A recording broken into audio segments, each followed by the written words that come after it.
Every year, along the coastline of the Mexican state of Baja California Sur, more than 15,000 gray whales gather in the reproduction sanctuary.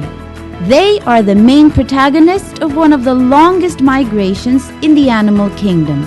While scientists study and protect them, tourists from all around the world visit these coastal lagoons to observe them closely and enjoy friendly encounters. It is an opportunity and a unique place to re-encounter ourselves with these sea giants. Baja California Sur, Sanctuary of the Gray Whale.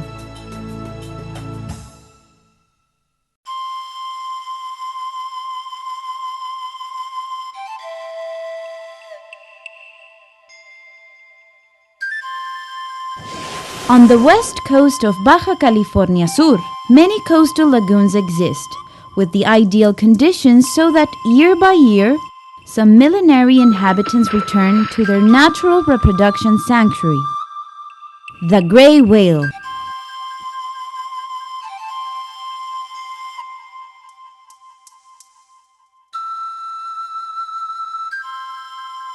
They are marine mammals of the cetacean family. They can measure up to 14 meters and weigh more than 30 tons. Despite their great size, they have no teeth and only feed on small crustaceans and krill from the bottom of the sea. Daily, each one consumes hundreds of kilos.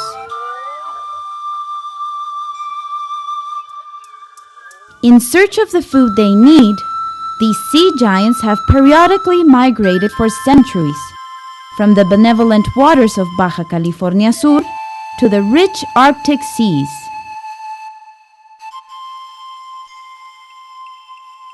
Every winter, thousands of gray whales return to these Mexican coasts to fulfill an appointment with nature. An appointment with life is an appointment with the preservation of its species.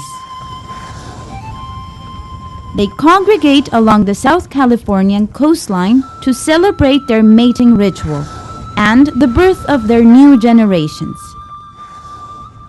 The gray whale is Mexican by birth. From mid-December until the end of March, you can watch these cetaceans along hundreds of kilometers of the peninsular coast.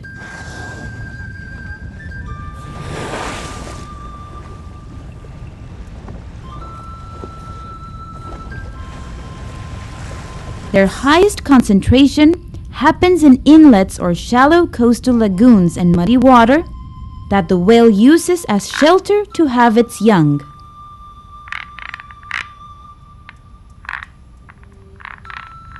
During their stay in these places, they are very calm. They tolerate man's presence and allow closeness to observe them.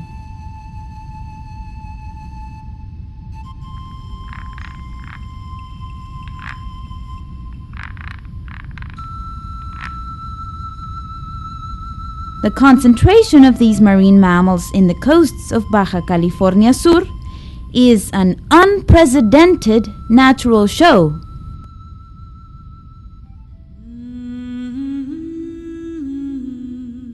The peninsula of Baja California is located in northwestern Mexico. It's a long arm of 1,500 kilometers of land that penetrates the sea from north to south. In the peninsula, dry weather and desert landscapes predominate, contrasting with the two seas that surround it, the Pacific Ocean and the Sea of Cortés.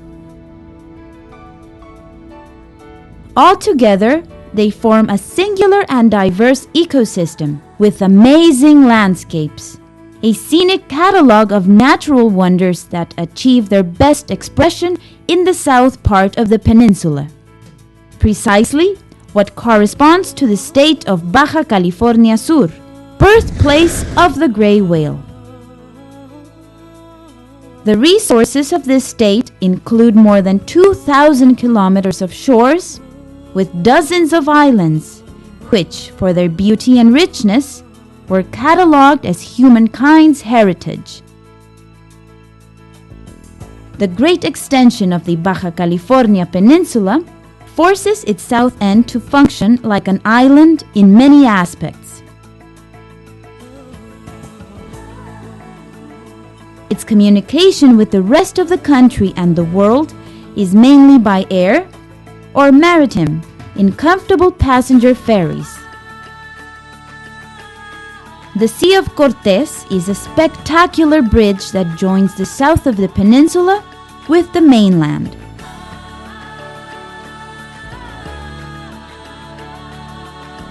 An unforgettable journey through the planet's aquarium is the best welcome to Baja California Sur. Upon arrival to the peninsula, it's possible to tour the different whale watching points with a modern first-class bus service through the Transpeninsular Highway. Baja California Sur is the least populated state in Mexico, with only 500,000 inhabitants. It's still possible to travel across great extensions of land and shore, uninhabited or with little human impact. It's Baja California Sur's great potential. It's its treasure that is planned to be a tourist destination with a great future on a world scale.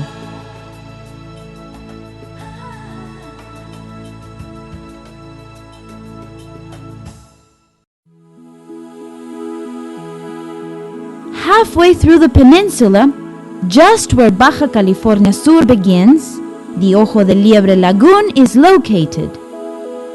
Thousands of hectares of low land surround this lagoon. During the high tide, the sea water filters and floods this plain, and afterward, the sun and air's activity evaporate the water. For centuries, salt has been formed in this place in a natural way. These enormous salt deposits were craftily exploited in the past. But since the 50s, the Salt Exportation Company established, giving birth to the town of Guerrero Negro.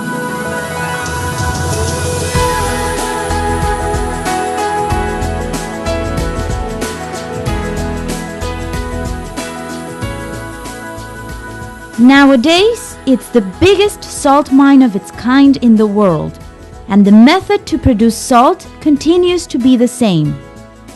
Allow the sun and wind to evaporate the seawater that is now intentionally held back in this huge drying basin. While salt is produced, thousands of gray whales gather in the waters that surround this salt mine. They have found in this lagoon a natural refuge. Here, the biggest amount of the cetaceans reunites. Guerrero Negro is the first place where the gray whale arrives, and the last they leave in their annual migration. For this reason, this lagoon is the place with the longest whale watching season.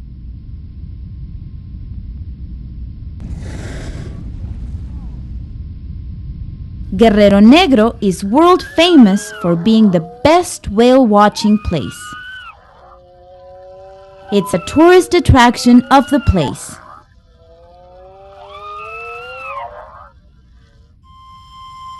Thousands of tourists arrive every season and are assisted by service providers. The Benito Juárez landowners have a visitor center, restaurant, and docks with many boats to assist tourists. Any visitor can admire these sea giants in their natural habitat. High concentrations of gray whales have been registered in this lagoon. A historical record exists of the counting of more than 1,800 whales in one single day in this lagoon. Such a high concentration guarantees a magical encounter.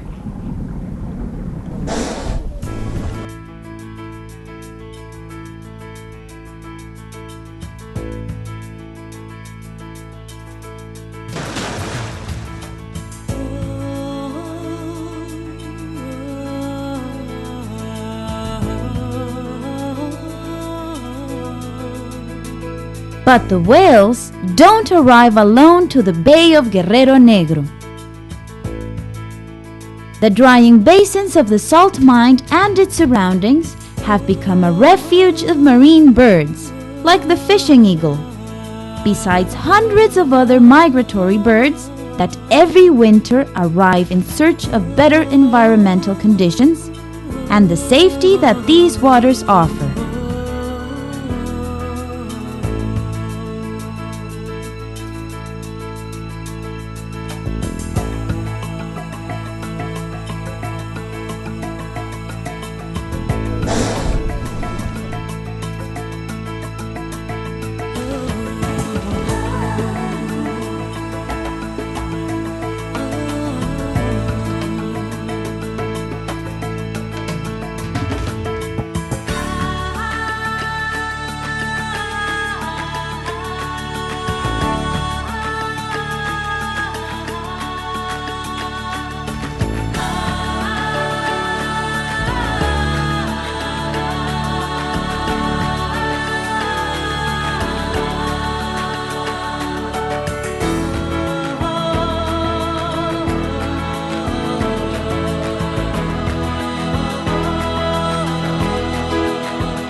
Gray whale watching is a natural tourist attraction that positions Baja California Sur on a world level.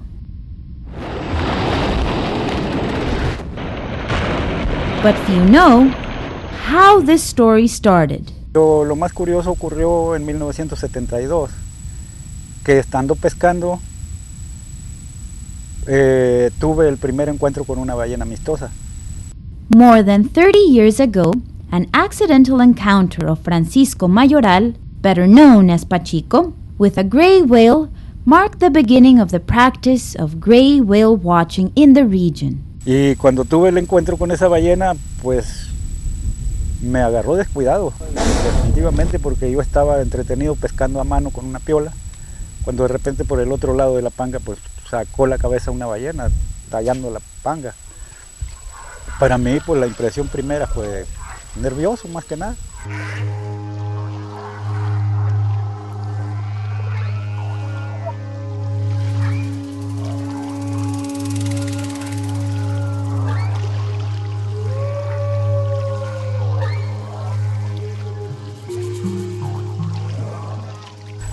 Pero la ballena se sacaba la cabeza y se sumergía, salía por el otro lado jugueteando con la panga.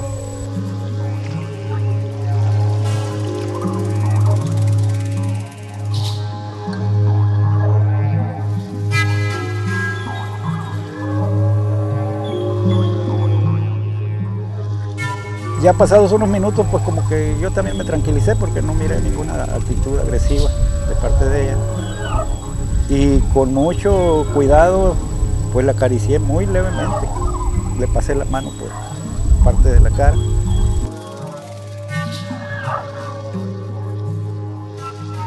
Y vi que no pasó nada, entonces ya la empecé a acariciar ya con más confianza.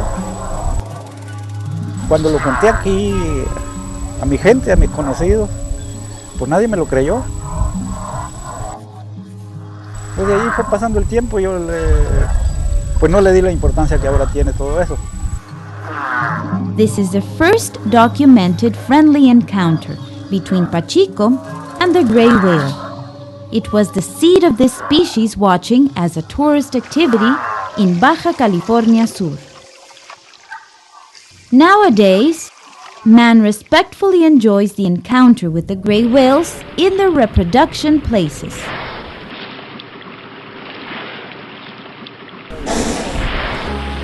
But years ago, man cruel and treacherously waited for them too, but to massacre them.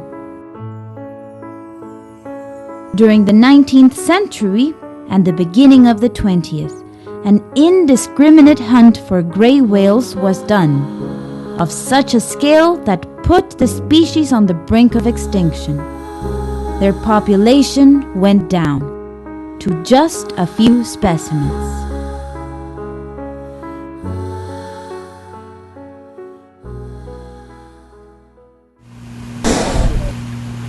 Fortunately, the Mexican government in the late 40s began its participation in international agreements to regulate the whale hunting. In 1972, Mexico declared the lagoon Ojo de Liebre a whale refuge, and later the lagoon of San Ignacio. With the protection of the natural sanctuaries of the gray whale, the species conservation is guaranteed.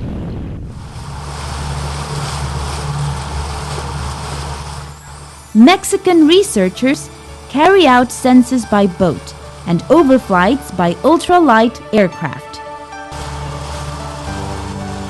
The population of gray whales that the Mexican government protects and is born in Baja California Sur is the only whale population in the world that has recovered to its original population number after suffering an intense commercial hunting. Now, the state government promotes whale watching as a tourist activity. The lagoons of Ojo de Liebre and San Ignacio are part of the Biosphere Reserve El Vizcaíno.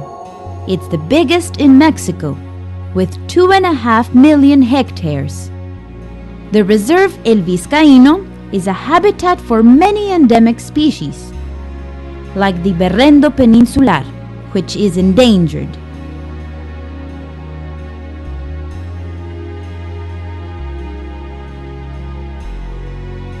Nowadays, there are only 200 specimens alive, and a rescue program is being carried out.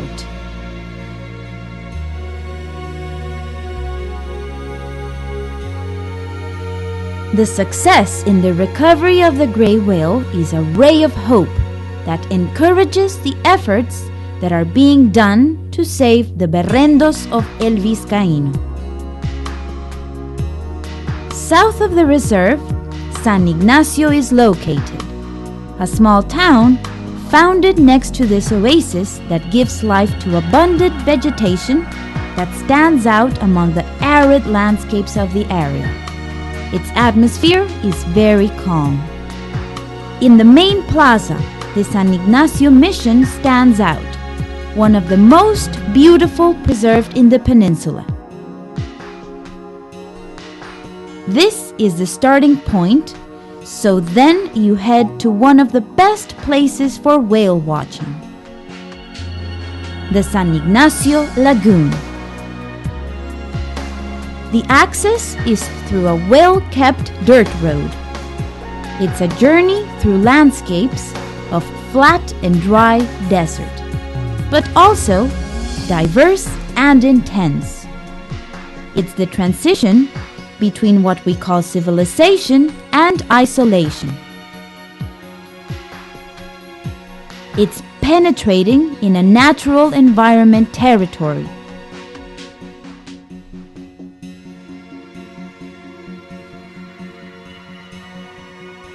The whale watching services in the lagoon of San Ignacio are eco-tourist campgrounds, in harmony with the landscapes and with low impact. They offer lodging in rustic cabins. The Cuyima campground is the best option to get installed in the San Ignacio Lagoon.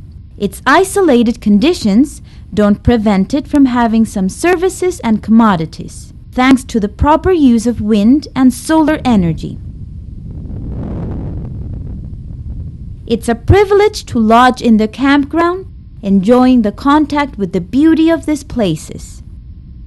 Occasionally, it's possible to see whales from the cabins by the shores of the lagoon. Spending a night here is an unequaled experience.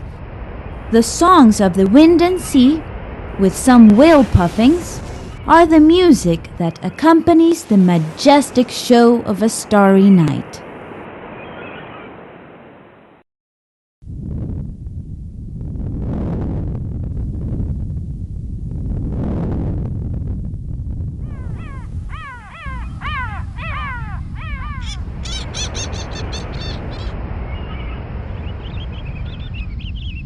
Waking up at the foot of the lagoon of San Ignacio allows you to enjoy every sunrise, watching their species in their natural habitat.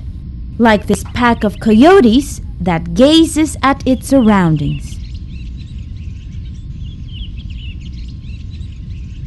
Humans and coyotes share the same territory. Frequently, coyotes get near and prowl the campground's facilities in search of food leftovers.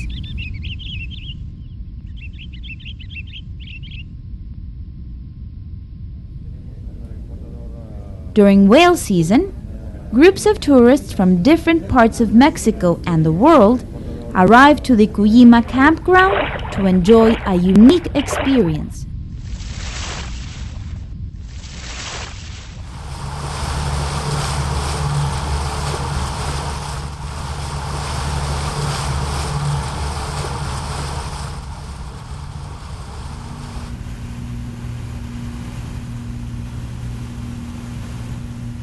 The San Ignacio Lagoon occupies the second place in whale concentration.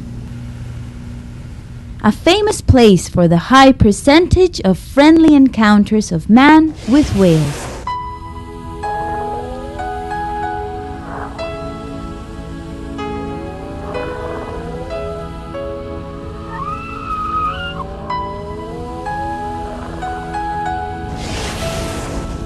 Contact with the gray whales is a magical encounter.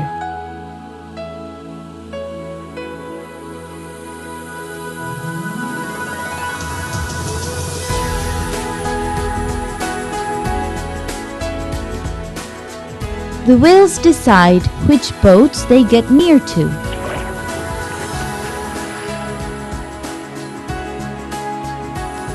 The whale plays.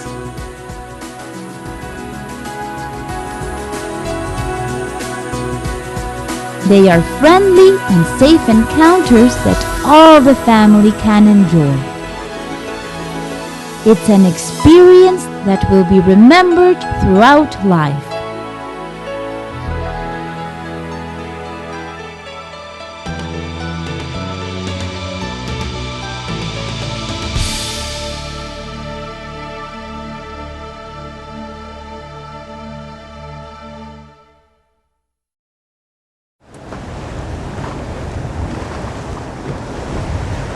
Further south is the Magdalena Bay, an enormous lagoon complex that includes the town of Puerto San Carlos and López Mateos.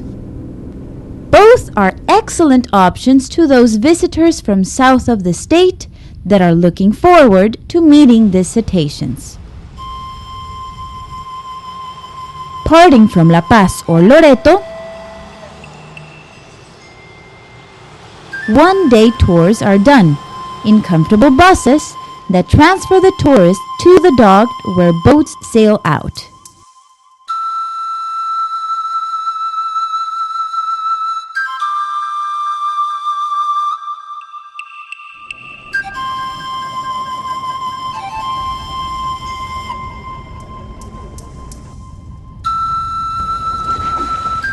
In Puerto López Mateos, the gray whales swim so close to the shore that it's possible to watch them from the town.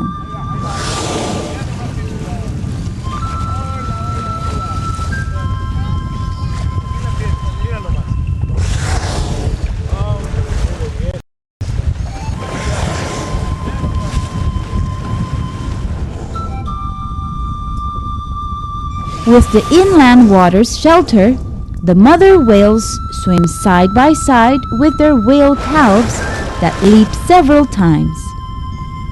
This show normally happens at a few meters from the tourists. These encounters are frequent in the Magdalena Bay during this season. These whale watching tours last approximately 4 hours.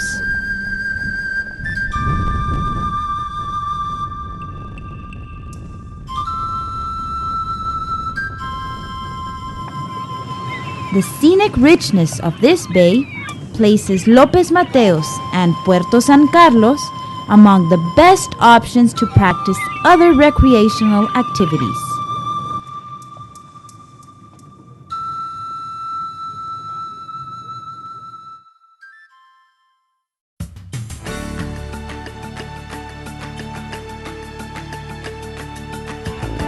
Whale watching is also possible from places like Todos Santos and Cabo San Lucas. Less frequently, packs of this species penetrate the Sea of Cortés, arriving to the Bay of La Paz. During their passage through the Canadian and American coast, you can also see them, but in open sea, without having the privilege of touching them or the opportunity for a friendly encounter.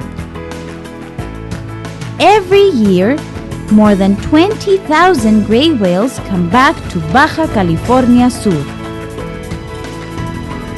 The lagoons of Baja California Sur are the only place in the world where, besides admiring them, it's possible to get close to the whales to the point of being able to touch them and have an encounter with them. It is an opportunity to live together in harmony and respect with another species. It is a physical approach.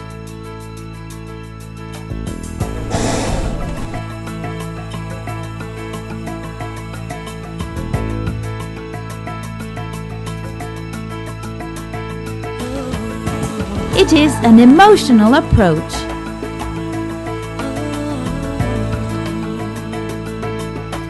You can listen to and feel their breath. You can touch them,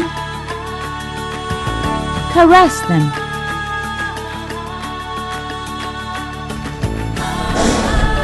and even kiss them.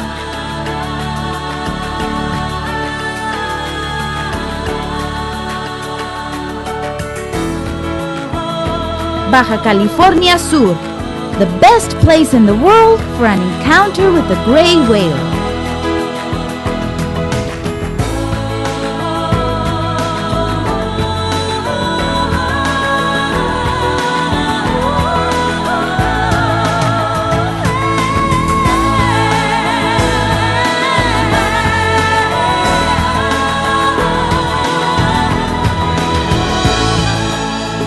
Baja California Sur, Sanctuary of the Gray Whale.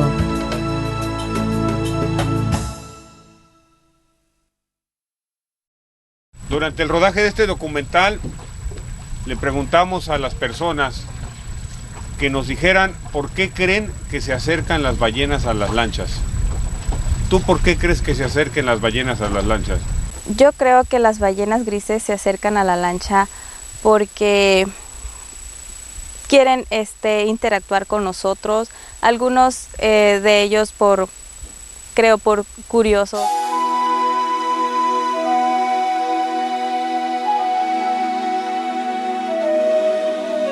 Mi impresión es que son curiosas las ballenas y sienten a veces la vibración de las personas, el acercamiento, el contacto, es algo para ellos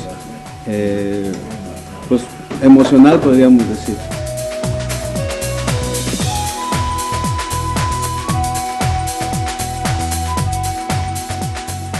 Tuve la oportunidad de tocar una ballena.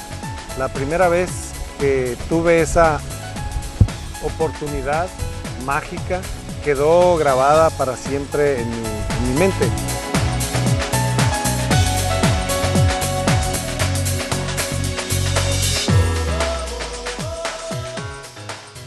Yo ahora después, ya con el tiempo, pues me doy dando cuenta que está aumentando la cantidad de ballenas amistosas y que cualquiera las puede tocar.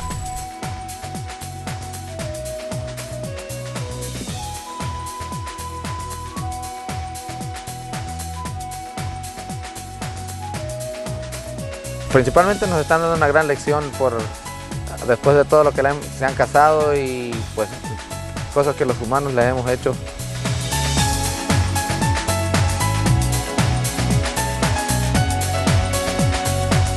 Pues pienso que son unos animales pues, sumamente inteligentes que comprenden que el humano las anda queriendo ver más que causarles daño como en tiempos anteriores y por eso se han acercado a nosotros. Yo recuerdo hace algunos años en la laguna Ojo de Liebre un acercamiento de un par de ballenas, la hembra con su ballenato. Permaneció con nosotros aproximadamente 1 hora. Estuvimos tocando, jugando, besándola. Llegó a tal mi emoción que le di un par de cachetadas en los costados a la ballena. Inmediatamente la ballena respondió dando un coletazo sobre la embarcación.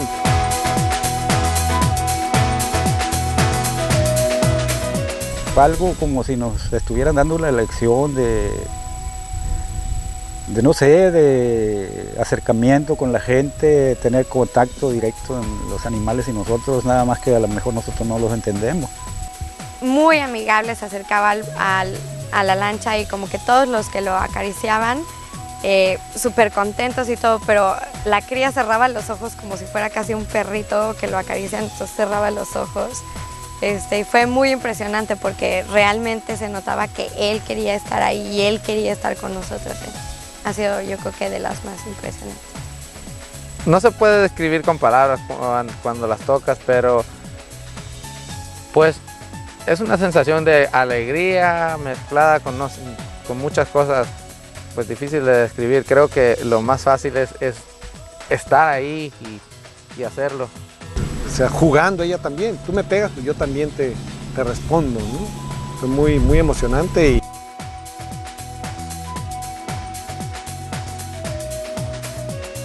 Pues algo indescriptible y emocionante, aparte de que al principio sentí nervios, pero después de todo, pues siente como una paz interior uno también, ya después de que se relaja, ya que pasa todo eso, es como, pues lo siento como una terapia para el alma. Estas lagunas costeras, para observarlas de cerca y convivir con ellas en encuentros amistosos, es una oportunidad y lugar único para reencontrarse con estos gigantes del mar. Me está quedando mejor así, ¿no? Quizá bueno, de hecho son muy amigables y por el instinto también se acercan, curiosidad posible, pero hay mucho que aprender de las ballenas también. Adolfo López Mateos, yo tuve la oportunidad de tocar una ballena. La primera vez que tuve esa oportunidad mágica quedó grabada para siempre en mi mente. Es uno de los niveles sublimes de sentimiento del hombre en torno a la naturaleza, el tocar una ballena.